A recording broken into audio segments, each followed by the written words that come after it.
What's going on, everybody? Mike Taylor, student physical therapist, here today to talk to you about ankle mobility. And so ankle mobility is something that I hear about all the time. People seem to think that their ankles constantly suck, but how do you really know?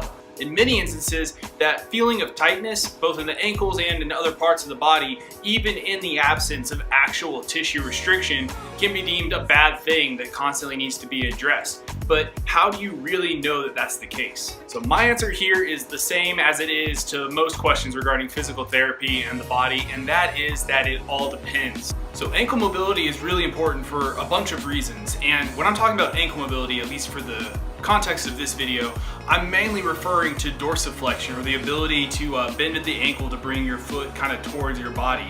And so dorsiflexion is important for all athletes, but especially strength athletes. For example, when you perform a squat, dorsiflexion is required to translate your tibia and your knee joint forward so that you can properly bend at the hip to achieve depth without falling over.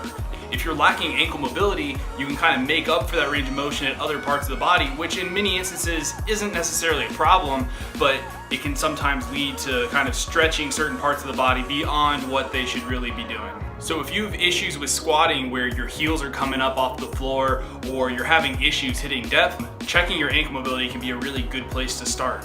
So before we get to actually treating those ankles, I'm going to show you a test that you can do to establish your baseline and have something to measure as you go so that you can be sure that you're achieving your goals. First thing you'll do is you're going to step in front of a wall or a post, as you see here, with one leg out in front of the other in this tall kneeling position. What you're then going to do is you're going to make sure that your heel stays on the floor at all times, and you're going to lunge forward with your knee, trying to touch against the wall or the post. You're going to progressively try to bring your foot further out as long as you're able to keep that heel on the ground. And so the distance we're shooting for is approximately 10 centimeters away from the wall. And if you can do that without your heel coming up, that's generally a sign that your dorsiflexion is pretty okay. So while this is a good test to kind of know if you do have some restrictions and to kind of give you an idea of where you are, I don't think it's the end all be all. For example, people with shorter shins are going to have a harder time reaching that 10 centimeter threshold, even though their dorsiflexion may not even be limited.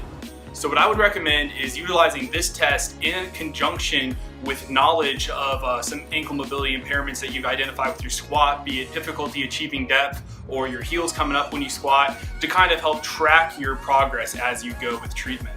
So speaking of treatment, here's how we're going to treat that ankle mobility impairment going forward. So the first thing we're going to do is just a basic calf stretch. And to do this, you're going to step up against a wall or a squat rack here, and you're going to put your foot up against that wall, and while keeping your legs straight, you're going to lean your weight into that wall. You should feel a good stretch across the back of your calf in what muscle that's called your gastrocnemius, and that's kind of the big beefy part of your calf that we normally think of when we think of calf muscles. And what you're going to do here is you're going to hold it for 3 sets of 30 seconds. Next, we're going to transition into a soleus stretch, and to do this, we're just going to bend the knee instead of straightening it. And when we're doing this, we're going to be stretching out our soleus, which is the muscle that sits below our gastroc and actually connects to our ankle and foot through our Achilles tendon. Again, 3 sets of 30 seconds is the guidelines we're going to go with.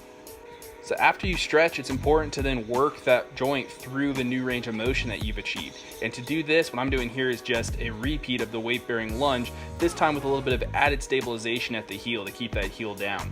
And so what I'm doing is I'm just rocking back and forth, really trying to push that joint to its limit.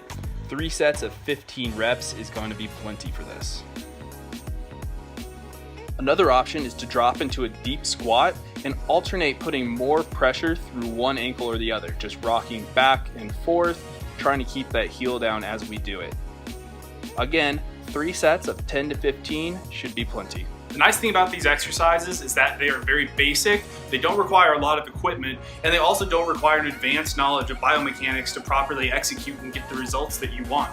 Additionally, you now have a validated tool that you can use to track your progress going forward so that you know that you're on the right track to getting to where you want to be. I hope you found this video helpful, and as always, happy training.